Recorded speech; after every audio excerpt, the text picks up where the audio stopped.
What's up, and welcome to episode 296 of First Geek 411. I'm your host, Cameron Franklin, and with me, as always, from West Coast, Best Coast, is Emma. Oh, How you doing? it's a regular episode. Yeah, I'm doing good. It's a good day.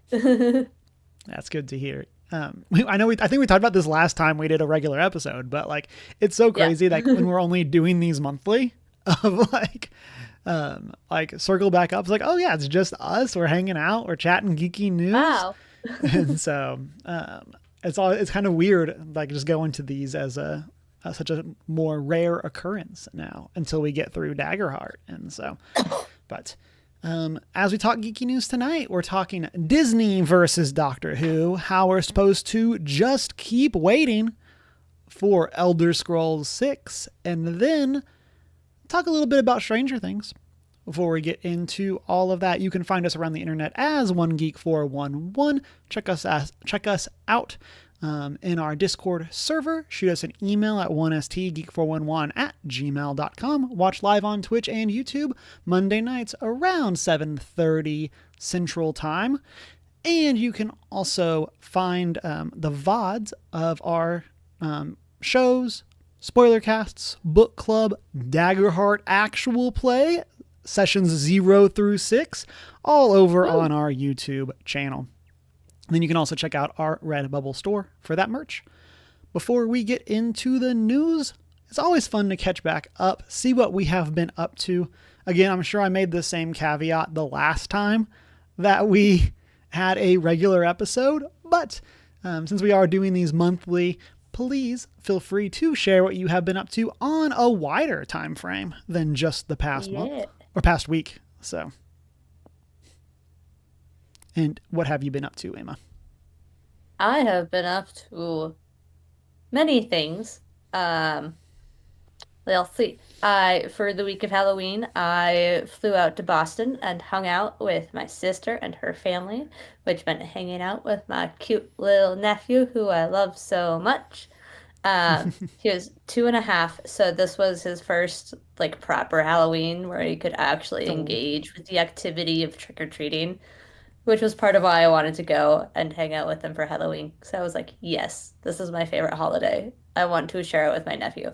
And it was great. that's awesome. Uh, one of the first mornings I was there, he's a toddler, so he wakes up at like 6:30 every morning. So he was awake already, and I got up and like went out, and he saw me get up, and he immediately went, Emma! And he ran to me and like wanted Oh, me to pick him up, and it was so cute. He was like, I'm so glad you weren't just a dream and you are actually here. And it was cute, and I loved it, and it made me all happy inside because I that is love awesome. him and he's cute and he's my little buddy. Um, and yeah, it was great. That was a lot of fun. And then Welcome to Derry has started coming out with episodes. Cameron, you would not like it at all. Yeah. Many spooks. But I am enjoying it. Um, the first It movie, the 2017 version, was one of the first horror movies I ever saw in theaters. So I'm enjoying it because it's a very intense monster Mm-hmm. franchise, if you will. Because that's basically at its core what it is. It's a monster movie, but a very intense one. And this new I've show heard really is good quite good. things, and It's yeah, I great. I You like would a not lot of like the it. a lot of the like things you missed channels like Screen Crush have been like putting out videos for it, and I'm just like, I'm happy y'all are happy. Yeah. It's great. It's if I enjoy anything at all, it's a monster movie because my other favorite horror franchise is Alien. Anything to do with a monster, I'm in immediately. Like you have my attention. Um, if a monster is at the core of it, I'm there. I mean, the clown is technically like a demon or whatever, but he's monster enough that it counts as a monster movie to me. So this new TV show, I am super into it. Curious to see where they go with it. Yeah. And then the big exciting thing in my life is the next Cantrip Candles campaign has started up. The first session was last week. this campaign is split up a little differently from the last campaign that I was in that there are four tables and they are set tables. So Oh, there's a different table every Tuesday, essentially. So table one is the first week of the month, and table four is the fourth week of the month. Um, and then it's the same table, same people playing at your table every time you play, and you play once a month.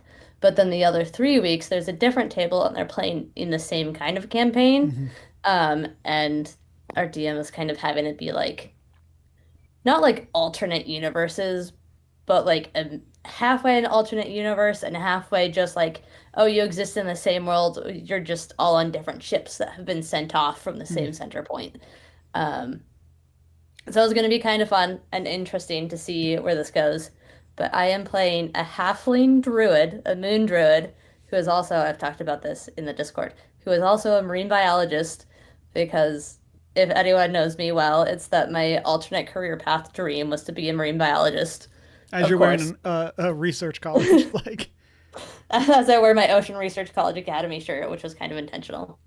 But what I've done is I've started this journal that is essentially a marine biology research journal.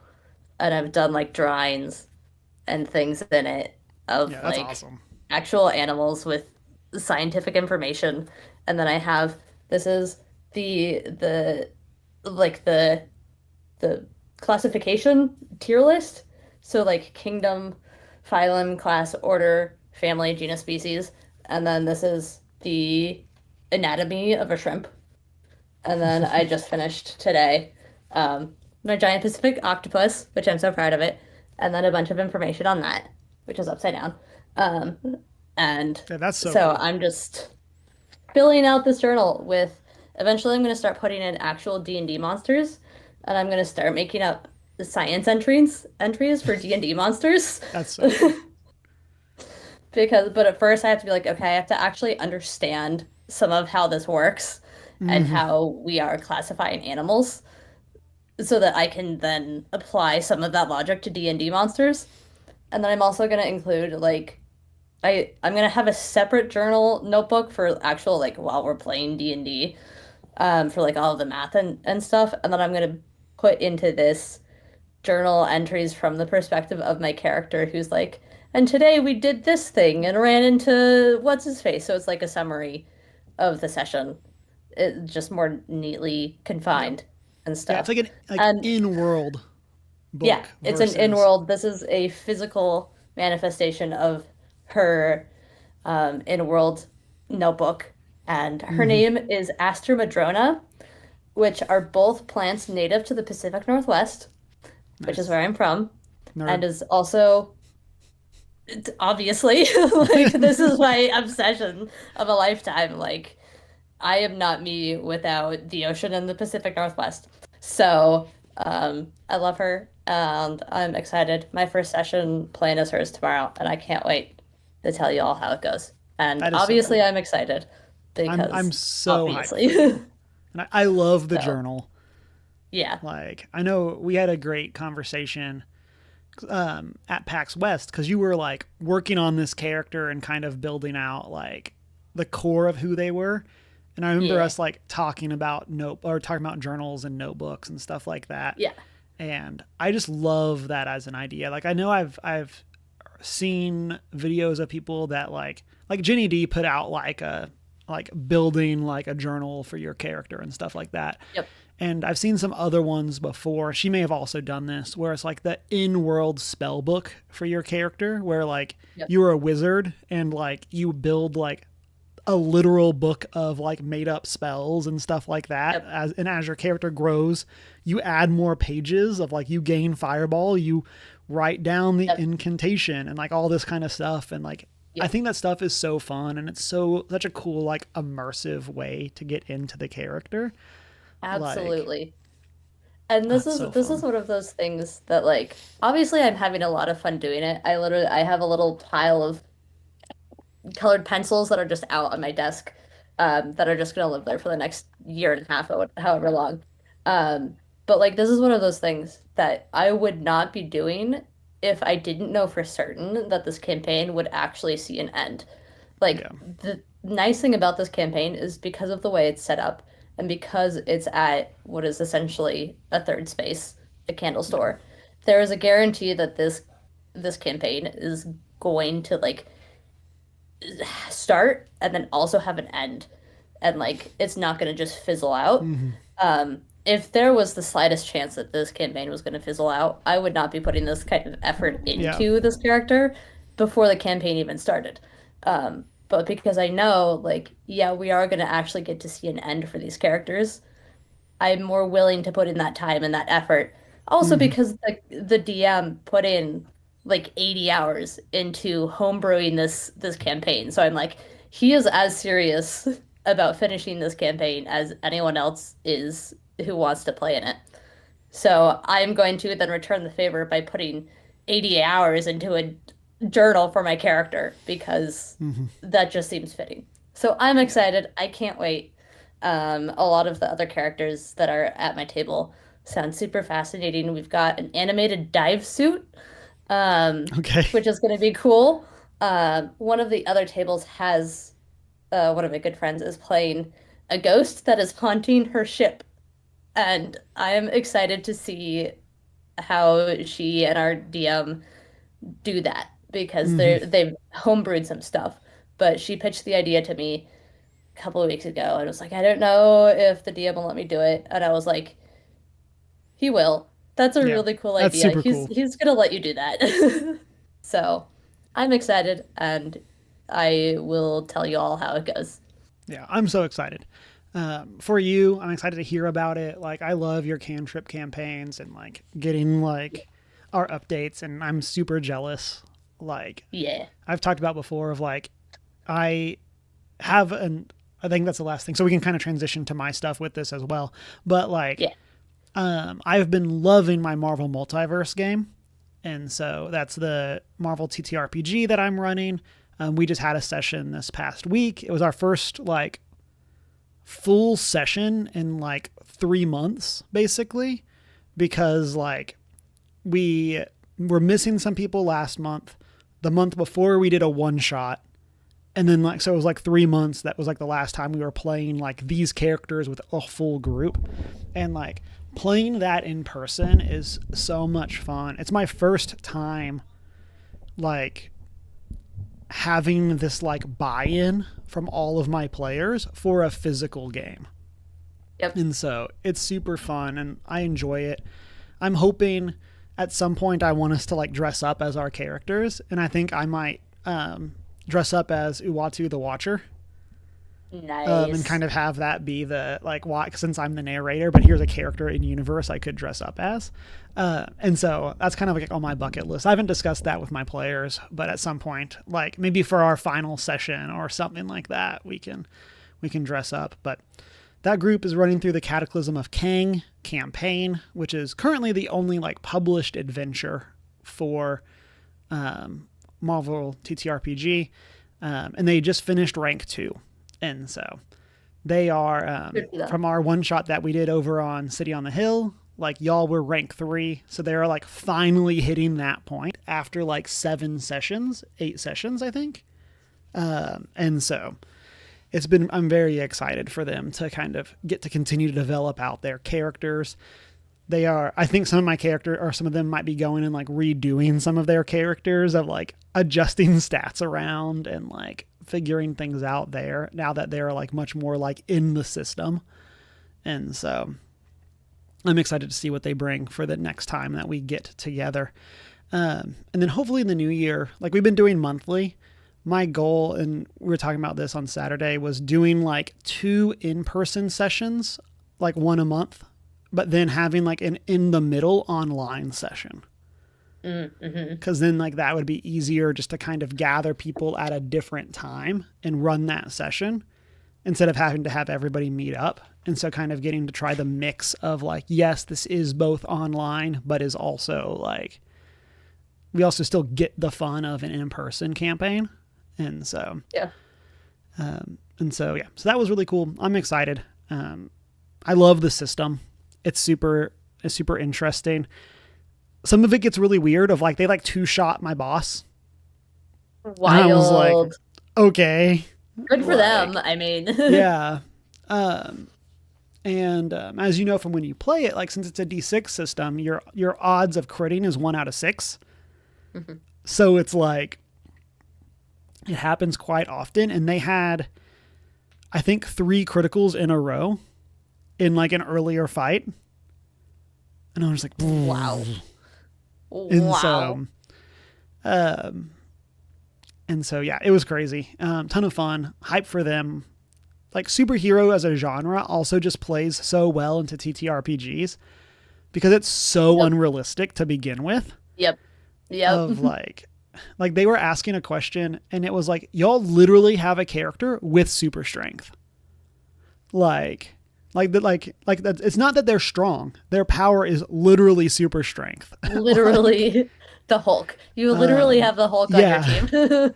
Yeah. And so like it's taken a lot of reframing for me because like going to like one of our Daggerheart things where your character and Mike's character were like chasing down this thief and Yep. like Mike wanted to like pick something up. And so it's like, okay, well, you're running. Like, it's not going to be easy to grab something when you run. And this one, it's just like, yeah, I guess you just pick it up and throw it at them and hit them.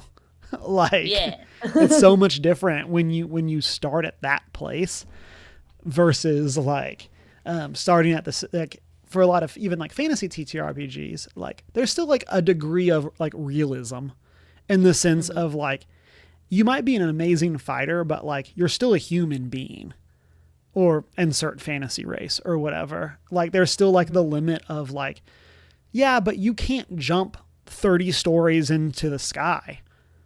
But in this, like, you kind of just can.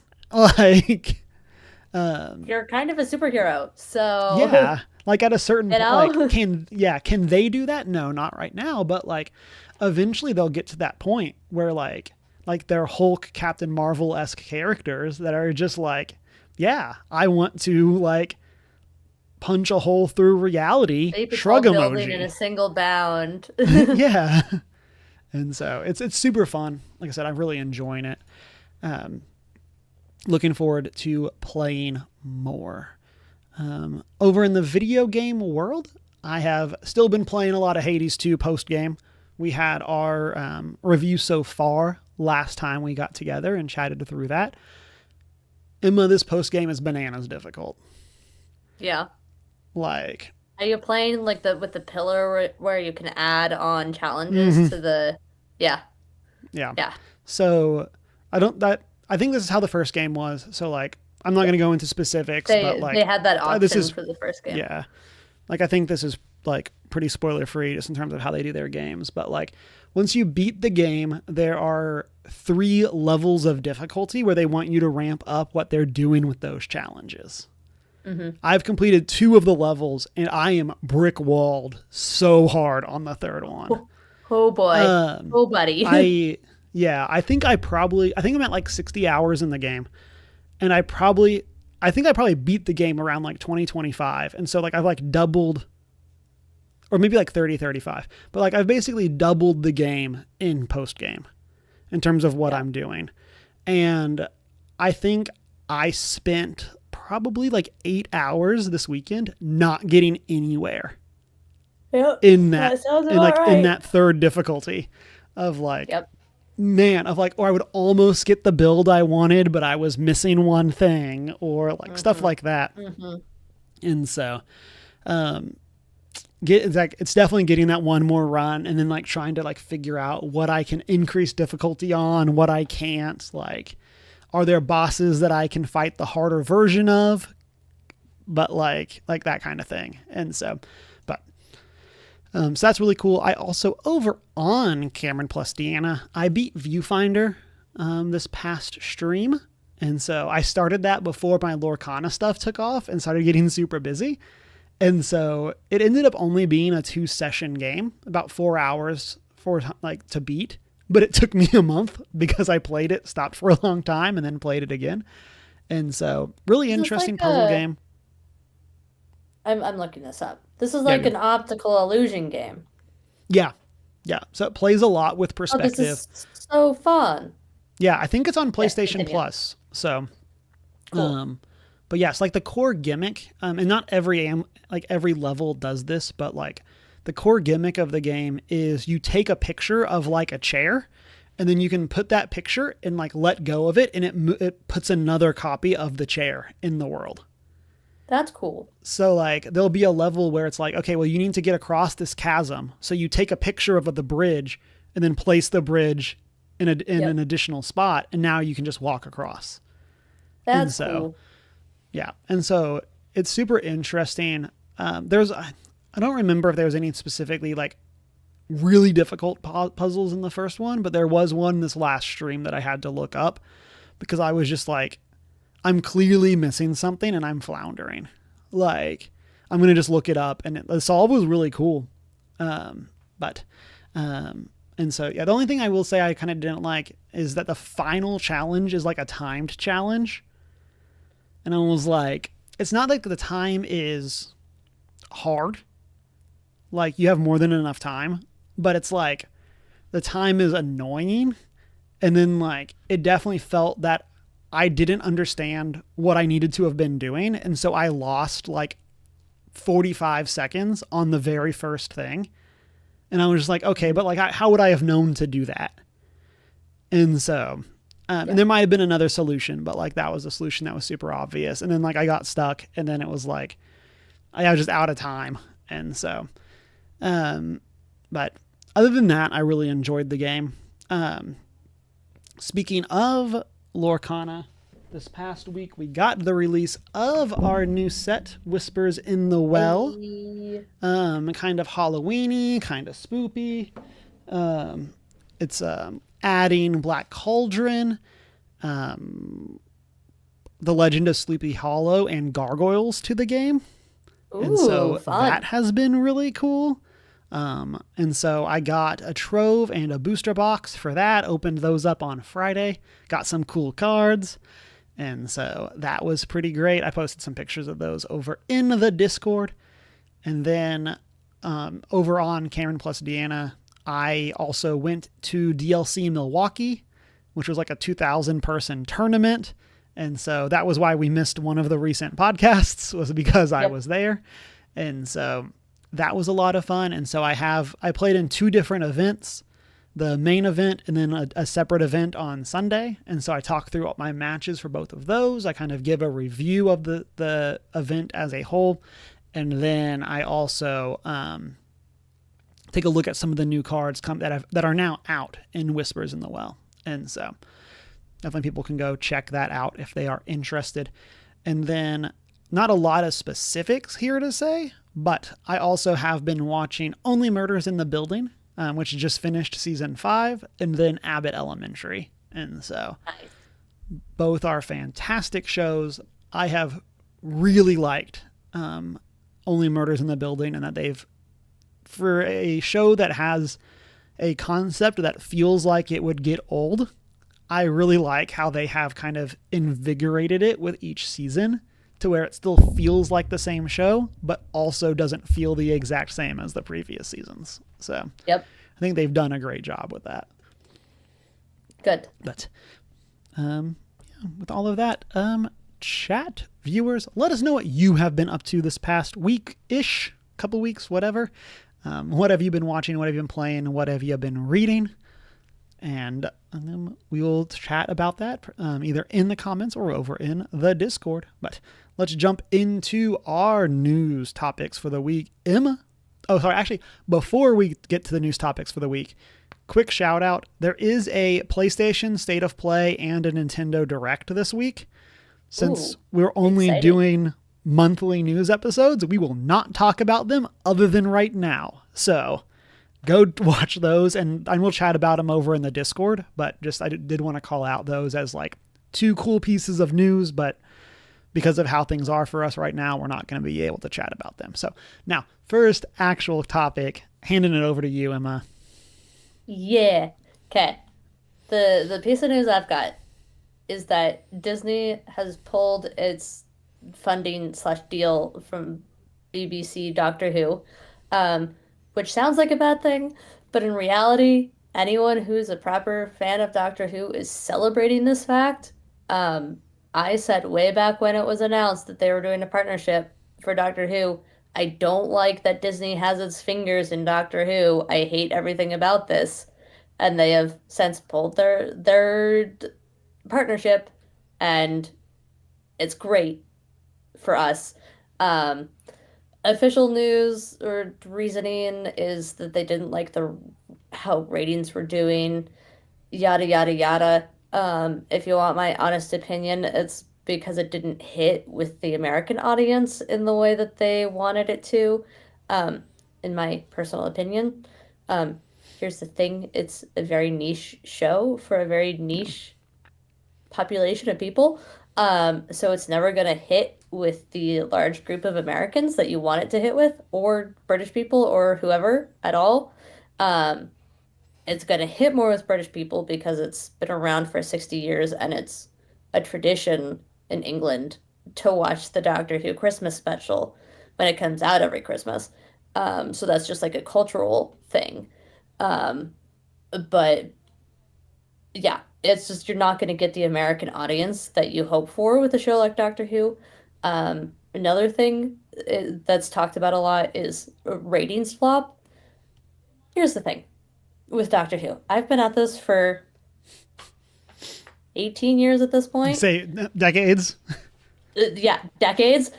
Like, this has been my show since I was like 14, 13. Math is weird. I can't do math. Um, Yeah, this is a geeky talk show, not a math show. Like, exactly. I've been here for a while. After every season, there is always the talk of how terribly the ratings were for this yeah, show. And yet we always get another season. There's always, oh, that season sucked. The ratings were terrible. Oh, look, here's another season for you guys. This show is a cockroach. You cannot get rid of it, no matter how hard you try. yeah. Literally, like, And if you try, this it'll just show come has back been 30 around. years later. Exactly, this show has been around Like, for 60 years. Anytime it goes away, it's really just a hiatus. Like, it's gonna come yeah. back. It is a cockroach. You can't get rid of it. Um, so even when they say, "Oh, the ratings are terrible," there's a risk that we're not gonna get another season. A lot of us at this point who have been here around for a while are gonna be like, "Okay, and Yeah. if we do, if that does happen, and we're not gonna get another season, it's just gonna not be for like 10 to 15 years." And then after 10 to 15 years, we're going to get another season. So we just have to sit around and wait for 10 to 15 years. Um, and even if that doesn't happen, we've got 60 years of content that we can enjoy. Um, so that's like something that's, I just kind of sit and laugh at that. But the other side of the commentary on Disney dropping its funding for the show is one of the biggest comments and discussions that has happened with Disney giving funding to the show is that Doctor Who having that kind of money to do its thing and the product and the result of having that kind of money, you look at that product and then you look at what it was 10, even 10 years ago and go, the thing that it was 10 years ago was more enjoyable because they had a smaller budget, so they had to work harder to actually make things work with practical stuff and cardboard cutout Daleks and like smaller storylines and having an angel statue stuck in a VHS tape. Like Yeah. they're doing just as much, if not more, with a smaller budget because they have to be more creative, and therefore the stories are better because they have to be more creative. Then now, when they have the Disney budget and they try to go big, and therefore they're not forced to put as much heart into the story. So that's a big discussion that's been happening around this. And I saw a funny comment that was basically just Doctor Who should be a PBS show and get the same kind of funding that a PBS show gets because it has proven over 60 years of existing that it can do a lot more and be a lot better with the PBS level funding than with the giant Disney level funding. and people are going to love it more when it's at the level of PBS. Hmm. And that's a compliment. People want it to be at the PBS level of funding in like the best and most meaningful way possible because that is when the show at its core is its best. And I wholeheartedly agree with that because it's true. Like, again, when they announced that Disney was going to provide funding for the show, I was like, that kind of goes against the heart of the show. The thing that I Yeah. fell in love with that had terrible CGI and used the London Eye as the center point for living plastic to shoot out a laser beam and bring all the store mannequins to life. Like, it's a Yeah. terrible episode to start the reboot with, but it had a heart and they were trying. Yeah. So, Yeah. I just want to shout out for people that are interested, we do have our spoiler casts for series 14 and 15, both of Inshuti's seasons. So we do have spoiler casts for both of those. And then we also have our book club on The Ruby's Curse by Alex Kingston, which is a spin-off book about River Song. And so people can find all of those. And then we also, of course, have random other Doctor Who coverage and episodes throughout. So I was gonna make sure I got those as we talked through it. And like, kind of to your point, one of the things that I think is so challenging with Doctor Who's like audience is that Doctor Who is a very particular kind of show. And as someone who has struggled getting into Doctor Who before, I'm pretty sure I've told this story. Like, one of the things that like was challenging for me with it is like you have to meet it where it is as a show. And I yeah, feel like that's part of this like the same reason that like summer blockbusters sell more than like artsy movies is like the same struggle that like Doctor Who has, where yeah, like the fact that like the Doctor is who they are yeah, is always going to limit the audience just because run around with explosions and like there is like of course those do exist in Doctor Who, but yeah, like that more actiony things are always going to be more successful. yep, And that's not what Doctor Who has ever really tried to be. It's much more like the everybody lives and things like that yep, is like such a core part of Doctor Who of like kindness and trying to save everyone. And like, it isn't yeah, that there isn't rage in the Doctor, there isn't anger, but like, that's like such a core tenet of the character compared to other other characters in other shows that I feel like that makes it like it can limit the appeal, but for the people that appreciate that, it makes it so much more important because it is so yep. different. It's not as Hollywood as Yeah. people expect it to be. People expect it just based on genre and general vibe. Expect it to be very Hollywoody, Yeah. James Bond, um, 007, kind of, sci-fi, Marvel even to an extent. But Hmm. it's not that.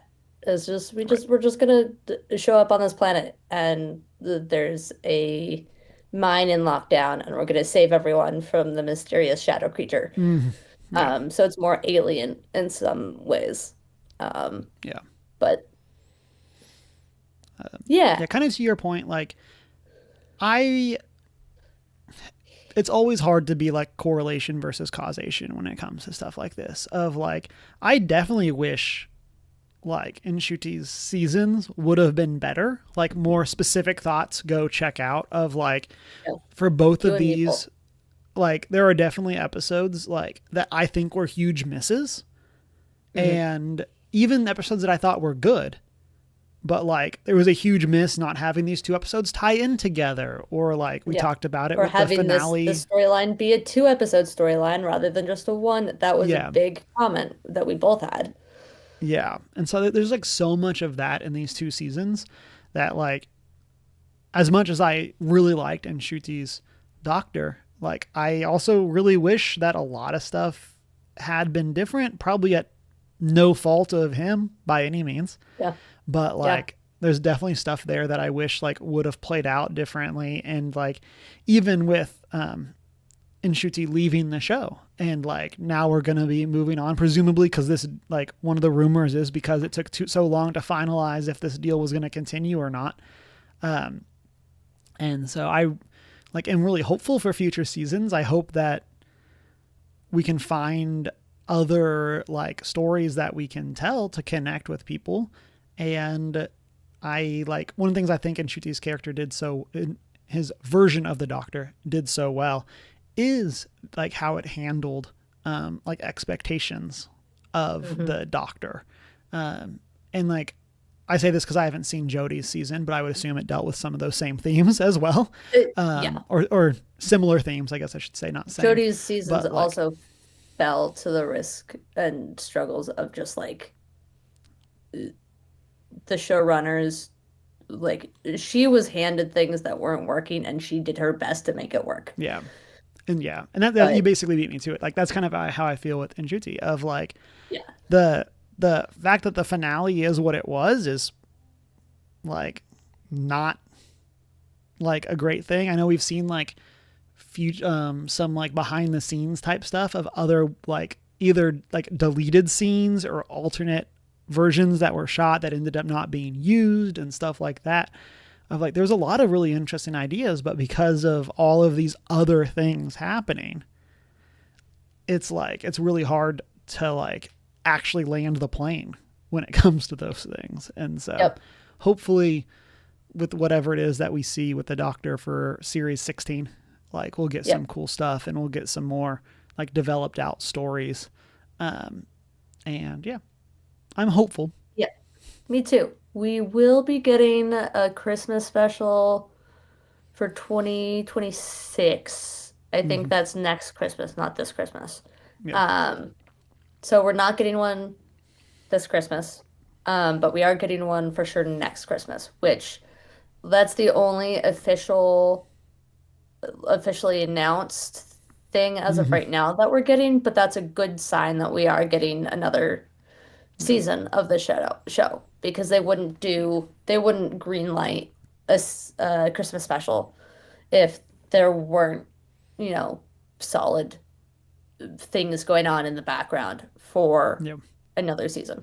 And also is just a Christmas special is at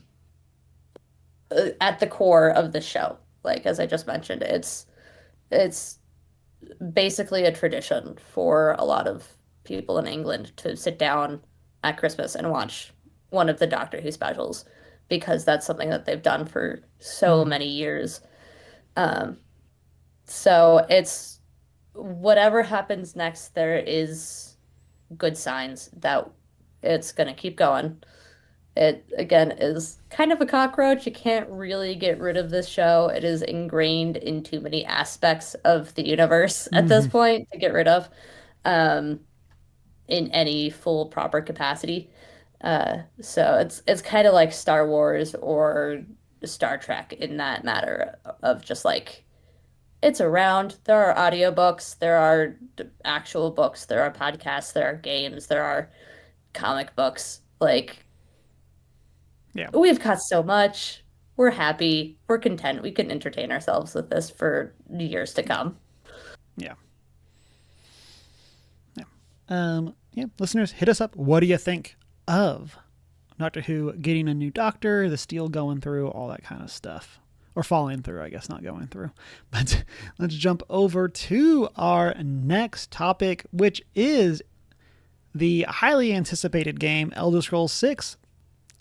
Just keeps waiting in our latest update on this game. Have you played Elder Scrolls? Are you a Skyrim or a fan of any of those? Okay. I have not played any of them, which means I cannot say for sure whether or not I'm a fan. Okay. It could be. I just don't know. Yeah, reasonable. And so I have played Morrowind, Oblivion, and Skyrim. And so for people that may not know somehow, Skyrim is a Western RPG created by Bethesda, and the latest entry or full entry was in 2011 with the release of Skyrim. And so Todd Howard, the development chief for Bethesda, recently did an interview with GQ. And I'm taking this from IGN, where Howard said that Elder Scrolls 6 was still a long way off and said, "I'm preaching patience. I don't want fans to feel anxious." And then I love this quote. Skyrim was released November 11th, 2011, and the Elder Scrolls 6 was revealed July 10th, 2011, which was 2,403 days after that. We are now 7 years, 5 months after the announcement, and we are no closer, it seems, to the release of the game. So, like, now, I do feel like there is this assumption from when it was revealed in 2018 that it was, like, imminent, but they also said that it was coming, like, that there was just, like, very early production. And I think people took that as, like, there was a team working on it, like, full time, which was probably not the case based on how, like, they make their games. And so, and so we still have a group kind of diving into it. And again, I just think this is so funny. Just like, and as a kind of parody the quote of, "I'm preaching patience. I don't want fans to feel anxious." Well, then maybe you shouldn't have teased the game in 2018. Like, 7 years ago at this point. Right. Like, if your vision was that this is something that is not going to come out until after, like, after Starfield, like, then there was, like, all the stuff with getting that game out the door. And then, like, I don't know, maybe you should have just not said anything if you didn't want fans feeling anxious. Like, I do feel like there's, like, I heard a thing today about, like, sometimes studios, like, announce they working on stuff, and it's kind of the, like, insurance of, like, hey, don't close our studio, we're working on this thing. Like, shareholder value of, we are still working on this. And so even though we have nothing to say, we haven't shown anything, and it's been, like, years since anything has been, like, added to the public. And so, or out into the public, I mean. And so I think this is just a super funny way of saying this, of, like, dude, you should have just not announced it. Like, I don't understand of, like, and again, I think I was definitely on the boat when they revealed it of, like, y'all do realize how far away this is, right? But, like, I feel like I was taking crazy pills, and then, like, every time stuff like this happens, it's like, but they showed it. It's like, yeah, but they also said it was after Starfield. We did also recently get a release of the Elder Scrolls 4 Oblivion Remastered.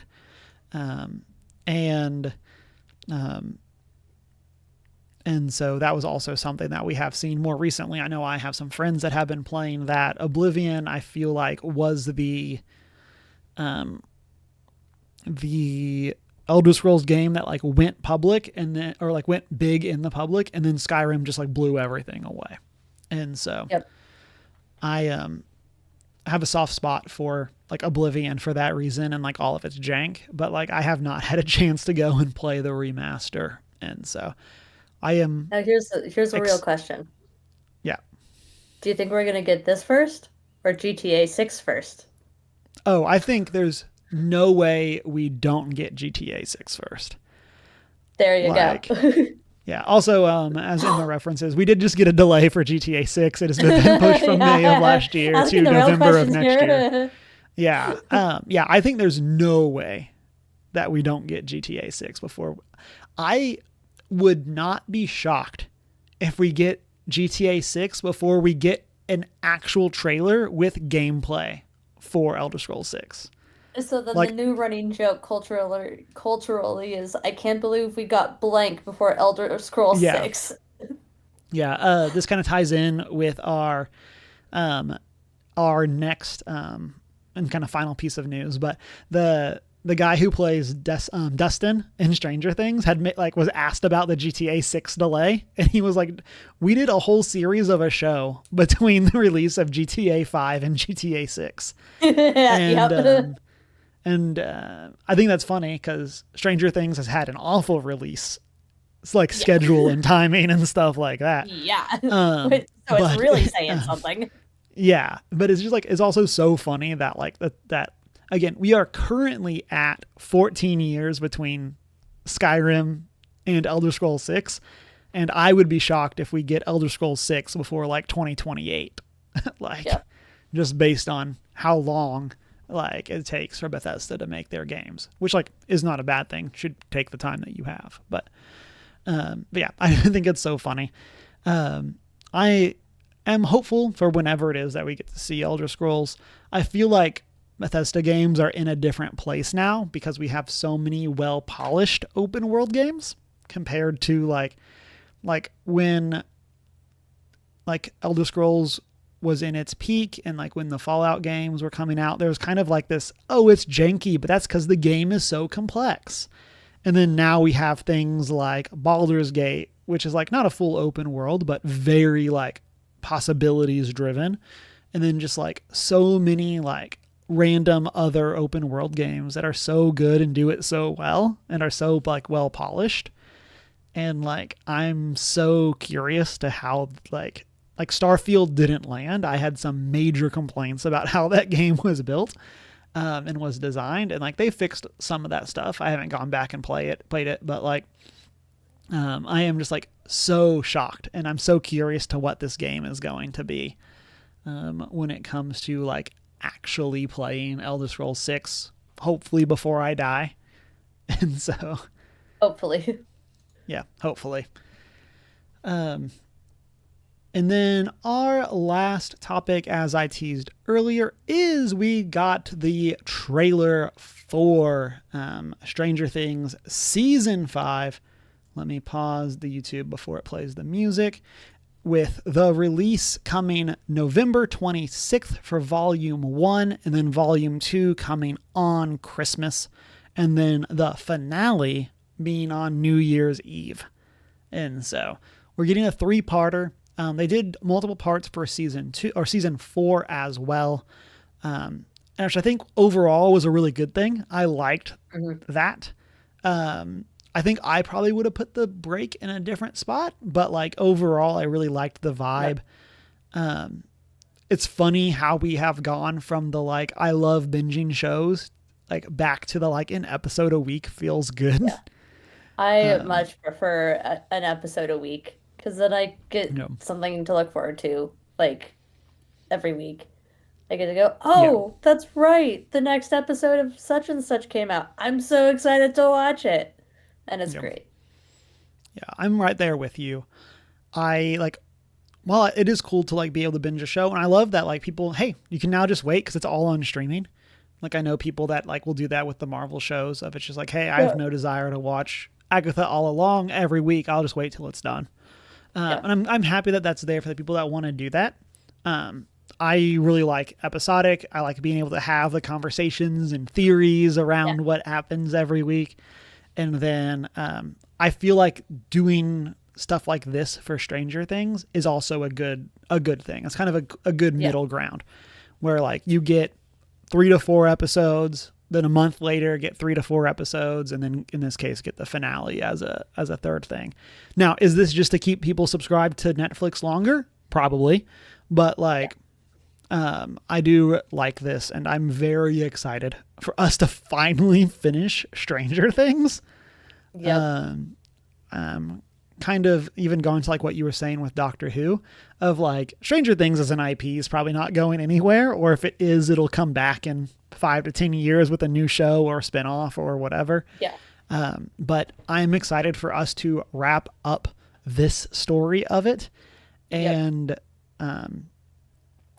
part of that is because it has just been so miserably long that like between seasons and things like that. Like, I feel like it's crazy to me. Like obviously like a gap between seasons 1 and 2 makes a lot of sense. Like you don't know if the show is going to be a big deal. You might not be greenlit for season 2, but like the amount of time between each of the specific seasons is just so bananas to me. I'm trying to pull up the actual dates.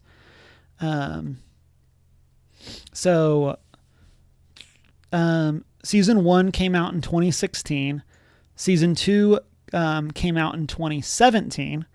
season 3, 2019, then season 4 in 2020, and then season 5 in 2023. So it has been 9 years that this show has been going on.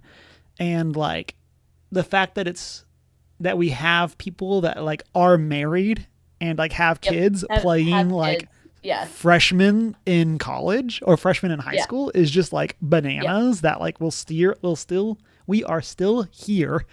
Like, well, and something about the show that kind of plays into that I still find so amazing is, if I recall correctly, they being show creators or whoever have said like they didn't know or expect this show to be received so highly as it was when the first season came out. mm-hmm. Like, I don't think they were expecting to really even get a second season, let alone 5 whole seasons. So, like, the wacky release schedule in my head kind of makes sense. That it was just like they weren't fully expecting this weird little show about the upside down or whatever, like to gain as much popularity as it did. And so it's just like the release schedule is going to be a little whack because they weren't expecting it to skyrocket into fame and then like do so well that they were going to get another 4 seasons. Like, that's fair. That's valid. Yeah, definitely. I like that all makes sense to me. But like after the success of season 1, like I don't understand how you don't say like as an executive, you don't say, hey, we're fast tracking this, of like, hey, because like the showrunners have said that they had like this vision, like they'd known like the final scene or like the final episode or something for like multiple seasons, and like have been building up to this specific thing. And like I just don't understand that after you see the success of season 1, you don't just be like, hey, y'all need 5 seasons to tell this story, greenlighting 4 seasons, like film them like consistently so that like these kids who are playing kids don't become adults. Like I just like don't see how you don't do that. Like that's so crazy to me. Of like, it's not like Stranger Things was like a niche show that found a really devoted audience. Like it was a cultural phenomenon from the moment it came out. Yeah, like it hit Netflix, and like within that first week was ingrained in society. Like everyone was talking about it from the moment it came out, and they truly, I don't think were expecting that. As someone on the inside, just in the general film industry, I don't think they were expecting it to be received as dramatically and as on such a large scale as it was. Yeah, and it was for sure. And obviously COVID happened in there too. I'm sure that threw some wrenches and stuff, but like, again, I just don't understand like how do you like the 3-year gap between seasons 4 and 5? Like, again, I just don't understand as an executive how like you don't greenlight film both of these back to back and just like prep them both, like do as much pre-work as you need, and then just film both of these and get this going, or at least get like the second part scheduled to begin filming quickly after. Like, again, it's just crazy to me. And then super excited for this, to see the finale, to see what it's going to be about. And then again, I kind of referenced this, and like I said, this is what you had mentioned with Doctor Who. I'm really excited to see where Stranger Things goes from here, because like we have a lot of breadcrumbs for like other stories in the world if they wanted to do different shows. We also could obviously see them like time skip into the future. Like obviously we don't know if everyone lives or dies and how that's going to work, but like you could very easily time skip and now like actually let some of these actors be the age they are. And be like 21-year-olds, 20 and kids in their early 20s. Yeah. Or like even Brown's just like literally 21. 22. Like and like assume you have another like 3 to 4 years for another show to come out. Like let her be a mid-20 like mentor figure to Yeah. these new younger audience. And like, Yeah. and so like you can set the show in like the late 90s now or whatever. I don't know how the timeline works out there, but like it might Yeah. even be like early 2000s, if she's that age. Regardless, like set it in a different time period, but have it be about these other group of kids, and like she gets to be like 11 gets to be this like mentor figure now, or Yep. like there's some really cool stuff that you could do with like having these characters and have them not be the leads, but have them be like awesome characters in the world that like a new cast could bump up into and stuff like that. And so yeah, I'm hopeful. I'm excited. The trailer as a whole has some super cool shots. We get to see the Upside Down. We get to see Vecna. We get to see a whole lot of them like planning, and we get to see some new powers for 11, which I'm very excited for. And Leaping so fences, yeah, girl. and then Good for you. yeah, I'm like I said, I'm so excited. And then I'm excited for what D&D character are they going to massacre this time and Yeah. completely change how the world thinks of the thing, even though like the thing that they're doing has like nothing to do with what they name it. Like looking at you, Right. Demogorgon, like of like this had literally nothing to do with the actual Demogorgons from D&D, but like here we are. You know what? I can't fully blame them for retconning what they do for a TV show when it comes to a game that isn't widely popular Yeah. amongst the general populace, but at the same time, I'm gonna complain a little bit because it's Yeah. D&D, and I'm a sucker for my D&D games. Yeah. Uh, yeah, I just think it's so funny. But yeah, I'm excited. We'll come back to it, I'm sure. I'm sure in our January episode we will do some chatting about the first part, and then we might end up doing a spoiler cast or something in the new year. Maybe kicking off our like return post Christmas break, and have our spoiler cast and kind of chat through what we thought of season 5. And so yeah, that is what we have for our news for this week. As a bit of housekeeping, we will be away the next 2 weeks, and so no episodes because of like conflicts and stuff like that, and then American Thanksgiving. And then we will be back on December 1st with Daggerheart. And then on December 8th, we will do our last gaming news episode. And I say gaming news, we'll do our top 5s for the year. So that's something that we do every year, kind of in place of things at like specific episode numbers. We just do it at the end of the calendar year. So we'll do our top 5s and get that. We'll see if we can get Shanine back, or if not, at least get some thoughts from her on her 5 favorite things from the year. And then our final episode of 2025 will be on December 15th with Daggerheart. And Yeah. so some exciting stuff. And then we'll be taking off December 22nd and 29th just for the holidays. And so some awesome stuff. Excited for the end of the year. Excited for the stuff that we talked about. If you want to be excited with us, see the cool pictures as Emma brings out her character's journal and develops it out, go and check us out over in the Discord server. You can also shoot us an email at oneistgeek411 if you have any questions for us. Check out that Redbubble store, watch live on Twitch and YouTube, and then find all the VODs on YouTube. And then you can check us out at our personal social media. Mine is Humar Whittle, mainly on Blue Sky, but also, around a whole bunch of Discords and stuff like that. Mine is I am not prepared with an I am the prepared on Instagram, Blue Sky, Discord, Twitch. I don't actually stream anything on Twitch because my setup doesn't allow me to right now. I mean, I can, it's just a lot of work. Yeah.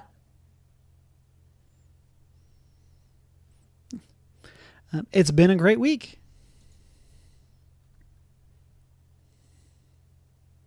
I don't like pears. finish a series.